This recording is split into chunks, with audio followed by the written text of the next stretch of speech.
Andrew Tucker, and welcome to Andrew Tucker World. What's going on, all my great people?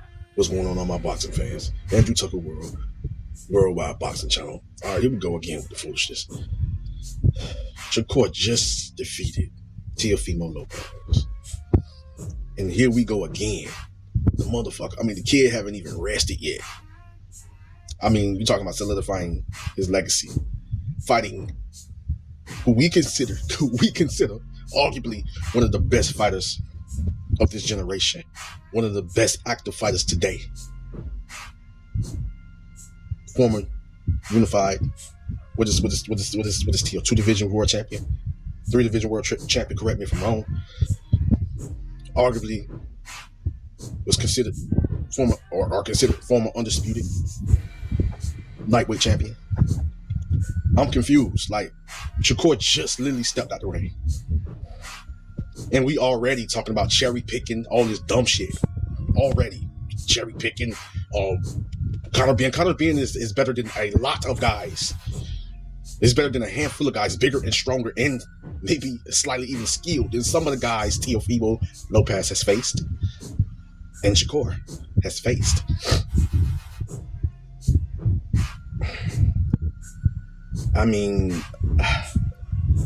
Sandor Martin, no disrespect to Teofimo Lopez, he ain't beating no Conor Benn. That style could pose a threat. That style could be very difficult, but ain't no Sandor Martin beating no Conor Benn. There's a lot of great fighters that haven't got titles. They may have gotten titles that you don't even recognize or that you don't even approve of, and it's a prestigious accomplishment. So interim and all these other national titles and stuff like that, I guess they don't count, huh? Well, guess what? They account to them associations. They account to the they count. They count to the sport of boxing. Just because it don't count to you, or it's not prestigious to you, or it's not something worth earning or working towards to you that barely don't even fucking know boxing, who cares? Is we gonna sit there and like there were certain belts that didn't matter, but they basically didn't matter. It was considered as something important or a certain significance to even work towards even capturing or fighting towards to receive.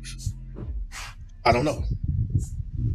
I guess it fits a agenda. As long as it fits an agenda and a narrative, as long as it's something that you approve of, along of your liking when it comes to protecting certain fighters, or when it comes to protecting certain promotional companies, or when it comes to protecting a certain fighter of a nationality. What is it? Terrence Crawford was disrespected for many years. I knew more disrespect was going to come, especially if a certain fighter was defeated in Canelo Alvarez. I have nothing against Canelo Alvarez. I don't. I promise you I don't. I promise you I wouldn't care what boxing platform outlet will hate me or have anything against me or dislike me or disagree with me. I can never hate you. I don't care your ethnicity, your lineage, your ancestry, whatever. I don't care your race. I don't care your race and nationality. I don't care about either that. I don't care about that. I love, no matter where I go. You guys seen, I just got back home to the United States. I travel different parts of Asia and Africa. Show love to all Africans, all Asians. Same thing, Europeans, Australians, North Americans, South Americans. Whatever color, whatever race, whatever lineage, party, whatever culture, it doesn't matter to me. I just know of a person with good energy, with a good spirit, good heart, and a beautiful mind, which is the soul. I don't have no disrespect. I'm not going to sit here and disrespect no fighter and stuff. Not trying to do that. So even if I told you that Teofimo Lopez was going to lose to Shakur Stevenson based on skill set, styles, skill sets, and certain just maybe 2 advantages he had over on Teofimo. Doesn't mean that Teo's not a great fighter just because he was defeated by Shakur Stevenson. Shakur Stevenson is the future of boxing, whether y'all can fucking hate it or love it. I can care less. But what you're not gonna do is get thinking I'm for the kiss and suck, for kiss somebody behind and then basically in a way like sell my soul just to lie to the media, just to lie to the masses, just to lie to people and spew anything out there and basically not even doing my homework and not being knowledgeable about the information or knowledgeable about what it is that I need to know when it comes to the business side of boxing and when it comes to the sport. As an analyst and as a reporter, as a commentator, and maybe a journalist, to properly as a personality to properly address certain issues and problems, yeah, but also just be honest and give my honest assessment and just speak truth and be truthful to myself, because I have one life to live and I have this body to carry. My eternal spiritual being has this temporary physical body of the earth to carry, not for you, not for no one else, not even for my own family and friends that's like family, but for myself. I have this life to live. I have this body to use temporarily. So with this tongue and this mouth and with this breath of life and this breath of air, I'm going to speak the truth. And if I don't agree, guess what? If we don't agree, we don't agree. We can agree to disagree. So, I mean, if I say that Shakur Stevenson is one of the best fighters in the world, Terrence Crawford is one of the best fighters in the world, Canelo Alvarez is one of the best fighters in the world, Tank Davis is one of the best fighters in the world.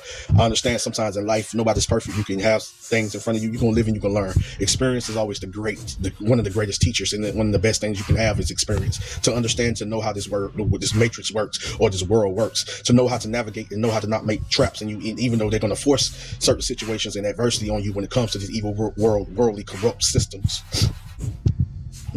To this, and you're gonna fall short, and you can fall and you can rise, but I think that's your spiritual, eternal being that allows you to override the physical once you know how powerful you really are and you discover your true identity. So that even makes you great as a fighter, that makes you great as a warrior, that makes you great as a teacher, that makes you great as an educator, that makes you great as a historian, that makes you great as a philosopher, that makes you great as a professor, that makes you great as a doctor, that makes you great as a scientist. Be great, because in you is greatness, and in you is whatever is of good, of great deeds, and of good works of God is who you really truly are. Your true identity. They don't want you to know who you are. They don't want you to be great. And when you be great and you try to most definitely put your life on the line and put your with willpower and determination and being encouraged and inspired and just following everything and then going by the book and being a good citizen and being a good human being, they still try to find a way to tear you down, even when you're fighting and even when you're dealing with certain things psychologically, mentally, emotionally, physically, financially. People just always going to add to it to destroy you. Because why? Because their mind is programmed. Because their mind is poisoned. A lot of us are fighting in this matrix. Stick around and be around people who you love and care about. People of good energy, and that's only going to encourage you, inspire you to be greater than you are now, and help you get to that mountain, help you stand on top of that pyramid, to erase all the evil, to erase all and eliminate all the negative energy and be great. Shakur Stevenson destroyed Teofimo Lopez, but Teofimo Lopez is still one of the greatest fighters of this generation. It don't take nothing away, but it only shows that Shakur is the better guy, and he is one of the faces that could be the face of boxing. You know, one of the faces as far as that top number one pound for pound fighter like Terrence Crawford before he retired. So all this racism, having personal agendas, saying this fighter is cherry picking and stuff like that, this fighter needs to be fighting that fighter. Well, you know he's a great fighter, and you know he just did something great just because he haven't gotten a title. So guess what? So that means that fighters like Derek Chisora is not a great fighter and giving us wars and giving us battles. So you saying that he's not a dog, he's not a good fighter, he's not a warrior, and he haven't established a certain premium title, in the main sanctioning bodies. So I guess he's nobody. He's this. You guys are so disrespectful. That shit is pitiful. But the certain fighters are only greatly gets attacked and greatly gets crucified, basically, especially when they do something great. And you guys watching, your dumbasses is watching the fight. You guys are preparing for the pay-per-views. You guys are literally seeing this, and then you say, "Oh, he did this, he's great." Then turn your stupid ass right back around and discredit the fighter. It's personal agendas, and y'all faking them. I will expose it.